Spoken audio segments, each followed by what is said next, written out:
30 years of phenomenal trend forecasting, 5 times a week, Monday through Friday. Here's Gerald Celente with today's trends in the news.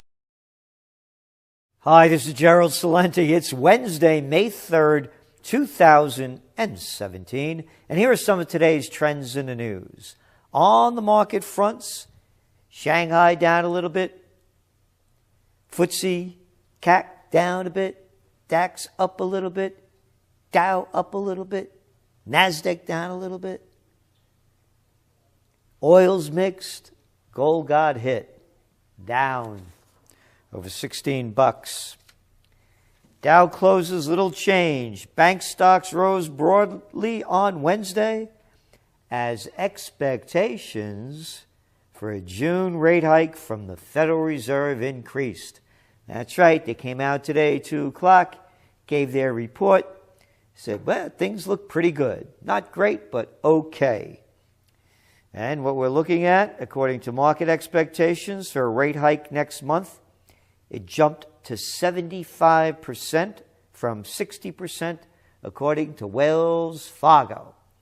So now we know the story. We've been saying it over and over and over and over and over and over and over and over and over and over and over on Trends in the News.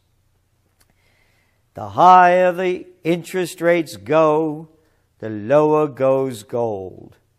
And again, gold's down today over 16 bucks. And we're looking at now possibly 3 rate hikes in 2017.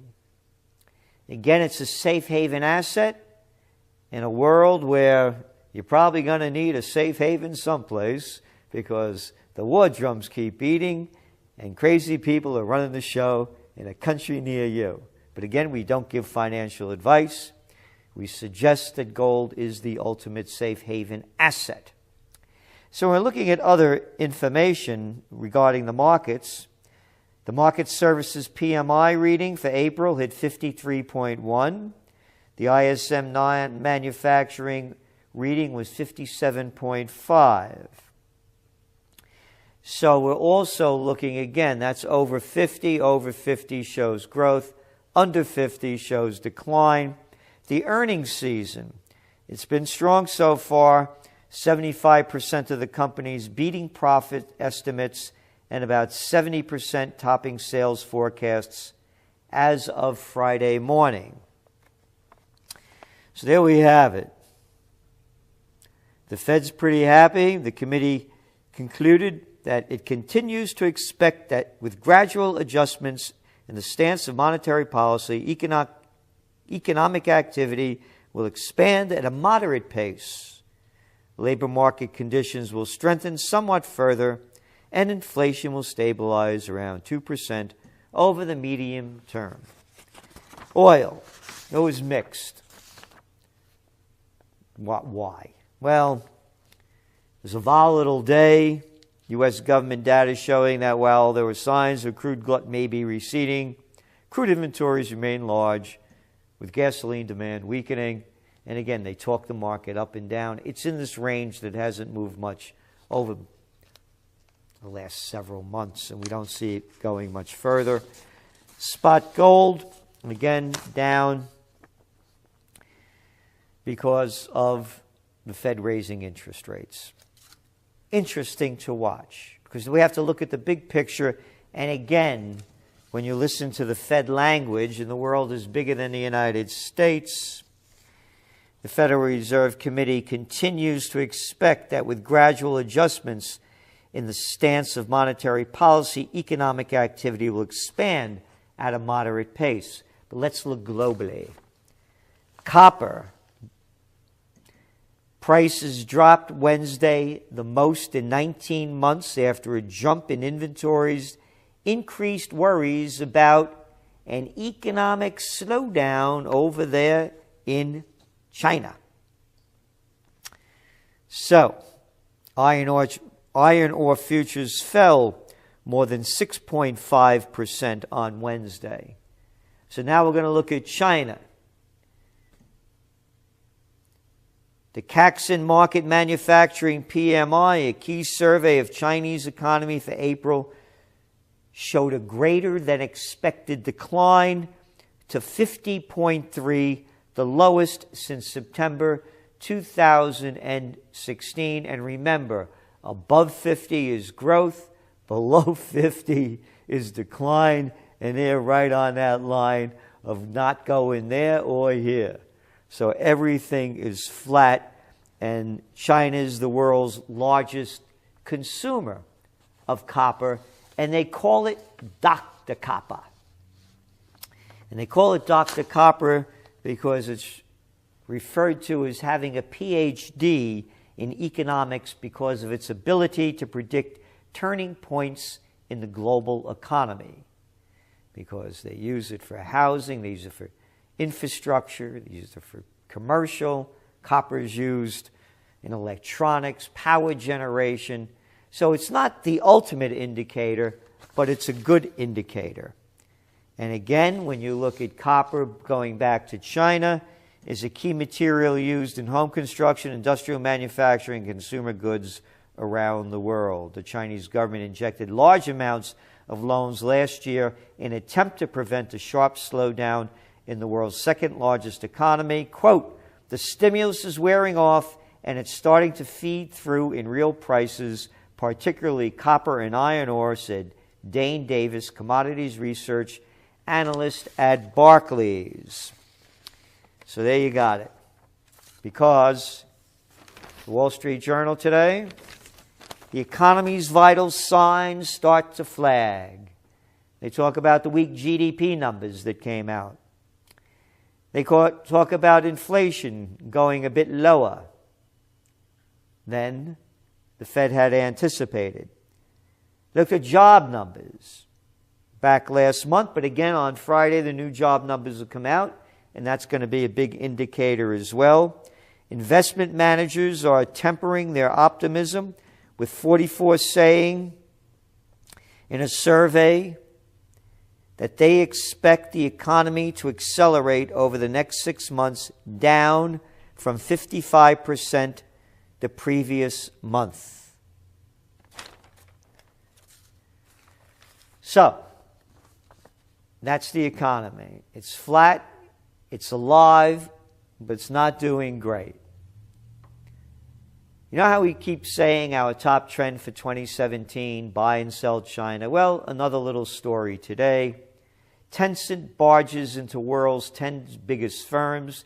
The Chinese giant Tencent has become Asia's biggest company in terms of stock market value. And on Wednesday, because of their stock market value, it rose 31% year to date, surpassing the U.S. financing services Wells Fargo to become the first Chinese internet company, along with the world's 10 biggest companies in terms of market value. This is just the beginning. It's going to be one after another. And talking about China, Trump's tax plan spurs concerns in China because China has tried for years to reduce business costs. Now Chinese officials and the executives worry that the tax proposal Mr. Trump announced last week will set back China's global competitiveness and spur companies to invest in America instead of China. And they have a story here about a glass company that's now the chairman saying that he cited excessive regulations and taxation as a reason for investing $1 billion to revive a former General Motors factory in Ohio rather than start a new plant in China. And it keeps on going. And these are the positives of Trump. And again, I call it like we see it. Whether or not you agree with what he's doing, it's bringing jobs back. I do agree with that. And I do agree with putting tariffs on products coming in that are being produced in slave labor nations. And staying with Trump and staying with job creation and staying with tariffs and renegotiating lousy trade deals Infosys plans U.S. recruiting spree after visa clampdown. Move seen as win for White House IT group to hire 10,000 Americans. Their CEO acknowledged that the hiring push came when groups such as his were under pressure to recruit more Americans. Quote, "Yes, it does coincide," he said. "I understand the visa regulations, and this is just a fact about the H-1B visas. They were paying H-1B applicants on average of $81,705 last year, but that was still lower than salaries paid by leading U.S. tech companies that rely on H-1B visas to fill the gap in their engineering ranks. Google and Microsoft each offered an average of $150,000 to the workers who applied for the visa last year." I want to put this H-1B visa into context. I've been writing about this in Trends 2000 since 1996. It's not like there's a lack of talent. There's plenty of it out there, but they're paying a lot lower wages. Again, we wrote about it in detail, and when you look at the whole scam of bringing in cheap labor, it was begun by Silicon Valley and the National Association of Manufacturers back in the late 80s when we had manufacturing, still a lot more of it in this country before Bill Clinton and the others sold us out. So again, the positives of Trump. And, you know, I hate flying anymore. I shouldn't use the word hate. It disgusts me. I'd rather not do it. I only have to fly when I have to. I don't want to go anywhere if I don't have to. Because I remember when flying was fun. Lawmakers put heat on airlines. House members tell United and rivals to treat flyers better or face new regulations. Quote, "I don't believe in regulation, but Congress will not hesitate to act," said Committee Chairman Bill Shuster, or is it Shyster, who told 4 airline representatives at the hearing, "If we don't see meaningful improvements, I can assure you that you won't like the outcome." The airlines are only copying the lousy, crappy treatment that Congress has given us when we go to Homeland Security to get felt up and patted down. We're going to get them terrorists. That old lady in a wheelchair that's 95 years old, it's all crinkled up. We got to see what's in that bag between her legs. It may be a terrorist bomb. The airlines are just replicating how disgusting this entire country's become. Schuster, Shyster. And you little lying little boys that think you know everything, we needed airline regulations. It was wonderful when they were controlled. There were strict laws in place that they had to abide by. And the way that they gained more passengers, Shyster, was through service, clown boy. And we had 150 airlines, moron, when we had strict regulations, wanker. But you're against regulations. Why don't you grow up, Junior, and represent we the people and get off your high horse?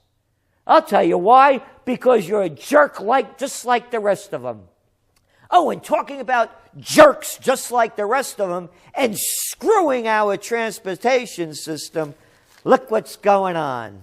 Day after day, place after place, our infrastructure is rotting down, nightmare commute, power problems, strand subway riders, create major delays, traffic jam at nation's crossroads, Chicago's densely populated neighborhoods, grinding local politics, and a host of infrastructure issues have created some of the worst rail backlogs in the country. Power failure at one station subways far and wide. No, you don't need regulations. You don't have to give anything to we the little people. Oh, here's one.